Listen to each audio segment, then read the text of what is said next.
Hi, ನಮಸ್ತೆ ಎಲ್ಲರಿಗೂ. Sumukha electricals ಕಡೆಯಿಂದ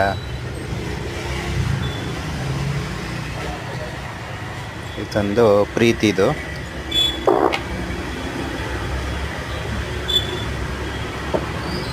ಮೋಟ್ರದ್ದು ಬೇರಿಂಗ್ ಹೋಗಿತ್ತು, ಮಿಕ್ಸಿ ಮೋಟ್ರದ್ದು.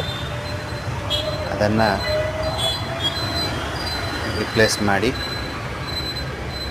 ಅಸೆಂಬ್ಲಿ ಮಾಡಿ ರನ್ನಿಂಗ್ ಮಾಡ್ತಾಯಿದ್ದೀನಿ.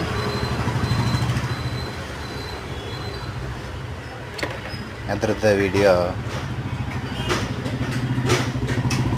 ಮಾಡಿ ಹಾಕ್ತಾಯಿದ್ದೀನಿ. ನಾನು ಮಾಡಿರುವಂಥ ವಿಡಿಯೋಗಳು ನಿಮಗೆ ಇಷ್ಟ ಆದರೆ ಶೇರ್ ಮಾಡಿ, ಲೈಕ್ ಮಾಡಿ, ಸಬ್ಸ್ಕ್ರೈಬ್ ಮಾಡಿ, ಕಾಮೆಂಟ್ ಮಾಡಿ. ಏನಾದರೂ ತಪ್ಪಿದರೆ ಹೇಳಿ ಅಂತ ಕೇಳ್ಕೊತಾ ಇದ್ದೀನಿ. ನಮಸ್ತೆ.